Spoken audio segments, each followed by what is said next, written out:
ekitongole ekyamakomera kiremesezza Robert Kyagulanyi Ssentamu ne ttiimu ye gy'abadde atambudde nayo okubanga agenda okulambula ku basibe abavubuka abasibibwa olw'ebyobufuzi abali ab'ekibiina ekya National Unity Platform.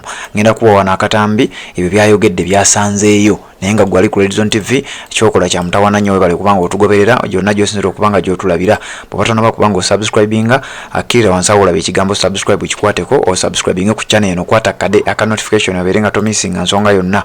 Amakya g'olunaku olwaleero oba mu ttuntu ery'olunaku olwaleero Robert Kyagulanyi Ssentamu akedde ku makya n'agenda abeere nga alambula ku basibe abaana ba National Unity Platform abali e Kitalya abeere nga abalabako n'okwongera okubazaamu amaanyi okusinziira ku yenga bwagambye n'ensonga endala ezitali zimu wabula bamulemesezza era ng'ensonga gye bawa nga bagamba mbu waliwo abakulu abalina okuba nga babalaba bagamba Robert Kyagulanyi Ssentamu takkirizibwa kubeera nga abalaba abasibe.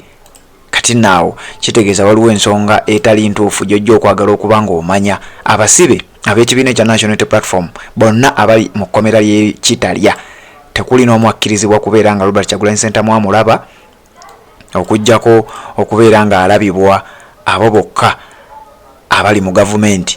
Era wano Robert Kyagulanyi Ssentamu n'ategeeza nti abantu bano abali mu gavumenti abakkirizibwa okulaba abantu bano bazze babakonviisinga okukkiriza emisango babate naye jjukira bw'okkiriza omusango waliwo ebintu ebirala ebigenda okuteekebwako oluusi ebitandibaddewo. Kansooke nkuwa ebigambo bya Robert Kyagulanyi Ssentamu then nzije tubeere nga tweyongerayo. Embuziza lwaki banemesezza okulaba abasibe bulijjo tujja ne tubalabako n'abantu abalala bajja ne balaba abasibe baabwe ne baŋŋamba sikkirizibwa kulaba abasibe kubanga waliwo abakulu aba gavumenti abalala abagenda kutubalaba. So ne mbabuuza teeka ki bayisiziddeko okulaba abasibe ne bagamba kyono kiddiridde ennaku nnyingi nga batuukirira famire zaabwe n'okututegeeza nti abasibe mu nkomera bagezaako batuukirira obakkirizisa emisango gye batazza kubagamba bagenda batumulula naye balina okukkiriza emisango egyo. Twabawa amagezi baleme kukkiriza misango gyonna kuba tebazza musango tebalina musango n'ogumu gwe bazza. Naye era ekyo njagala kyongera otulaga nti ebitongole byaffe byonna byonna byawambibwa byonna bikozesebwa kuzannya byabufuzi kuba abaana b'abantu bebasibye okumala emyaka 2, 3, 4 abali e Kitalya eruzira n'amakomera amalala okwetoola eggwanga tewali nsonga n'emu lwaki tebabata tebalina musango n'ogumu gwe bazza kuba singa babadde n'omusango bandibadde babasimba adda mu kooti ne babawozesa naye tebabawozesa jesi babasibiddeyo okuzannya byabufuzi nga batabasiba abalala naye ate abatalina musango ne basigala nga baganye basumula. Twongera okubanja abasibe baffe babasumulule babate awatali kakwakulizo konna ate babaliirire n'obaliirira kubanga babasiba nga tewali musango. Tugenze maaso n'okupetitioninga amakooti gonna okwetoola ensi yonna era tukakasa nti pressure gye baliko kati baagala bata ne baagala bata nga babataddeko obukwakulizo. Tetwagala kusaba bukwakulizo bonna ku bantu baffe babasumulule kubanga tebalina musango.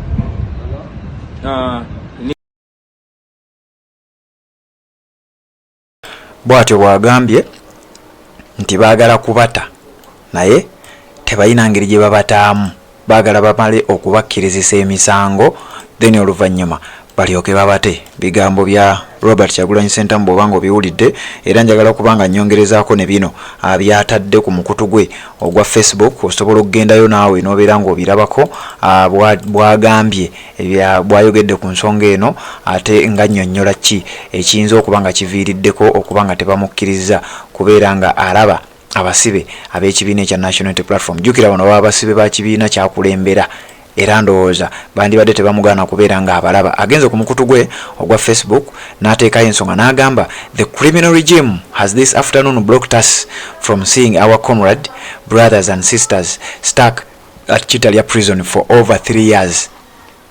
Nti regime eno emisana g'olunaku olwaleero etulemesezza okugenda okuba nga tulaba bannyinaffe ne baganda baffe abaasibibwa mu kkomera ery'e Kitalya okumala emyaka 3. N'agamba nti abasirikale the officers on duty told us that they were following instructions from above. Nti abasirikale ababadde ku duty olunaku olwaleero batutegeezezza nti munnaye naffe tugoberera biragiro okuva waggulu from above, orders from above. They told us that only Johnson Byabashaija, the prison's boss, can permit me to see all of them. Nti ng'oggyeko akulira amakomera amanyidwa nga Johnson Byabashaija, oyo mumanyi akulira amakomera, nti abasajja abali ku duty abasirikale abali ku duty saidi z'Ekitalya bamugambye nti okujjako omukulu Johnson Byabashaija akulira amakomera nga yatuwadde order nti mumuleka abalabe. Awatali ekyo batugaanye okukkiriza gwe Robert Kyagulanyi Ssentamu okubeera ng'olaba abasibe bano lwa nsonga ndowooza waliwo ensonga ezigenda mu maaso gye bali tebakkiriza muntu n'omu kubalaba okujjako Johnson Byabashaija yekka. N'ayongerezaako n'agamba the officer was honest and told us to get clearance from Byabashaija just like he permits regime officials to see them. Nti officer ali ku duty abadde wa mazima nnyo era n'atutegeeza nti okujjako nga tufunye clearance okuva wa Johnson Byabashaija oyo gwe Gambia akulembera amakomera ng'era bwakkiriza abakungu ba gavumenti abalala ogenda okubalaba. Wano kiraga nti abakungu ba gavumenti abalala bo babakkiriza ogenda ate okusinkana abasibe bano, ate abakulembera ekibiina kya NUP ate bo tebabakkiriza kubeera nga babalaba. Era omusirikale ali ku duty ategeezeza Robert Kyagulanyi Ssentamu nti okujjako ng'ofunye permission okuva ew'omukulu akulira amakomera naffe yajja otukkiriza yekka okusobola okuba nga tukuleka ogende obalabe. We asked them under what law they are implementing these illegal orders and there was none.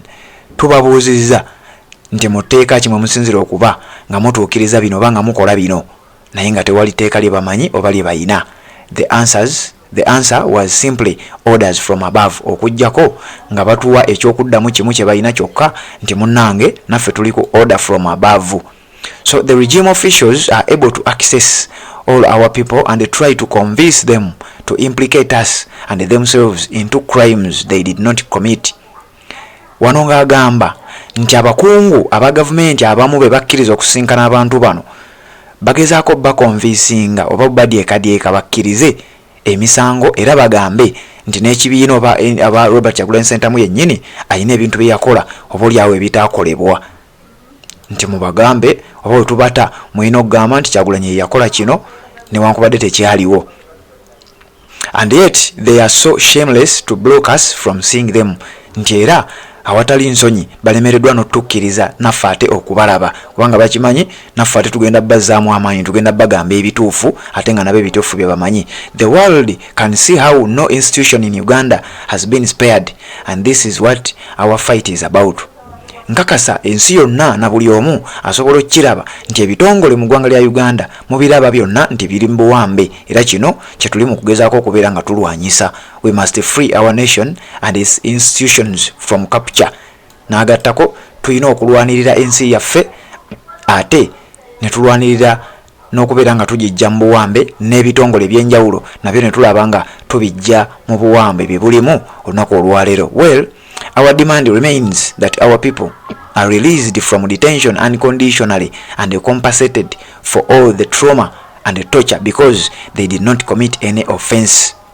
Amaliriza nga agamba nti tubanja era tugezaako okujjukiza gavumenti nti abantu baffe tuwagala mubate awatali kakwakkulizo konna ate mulina okubeera nga mubasasulira ebbanga lye bamaze nga mubabonyaabonya ebbanga lye bamaze mu kkomera newankubadde nga tebayina musango yadde ogumu ate nga namwe mukimanyi nti tebayina musango. So twagala mubate awatali kakwakkulizo konna ate we mumala okubata twagala mubaliyirire obudde bwe bamazeeyo ate nga mukimanyi tebalina musango ne mubamaza obudde obungi mu makomera era n'ategeeza nti nebbanga lye bamaze mu makomera bafunye kye bayita trauma. Abamu bajja nakuvaayo nga n'emitwe tegiringa bwe bagenda.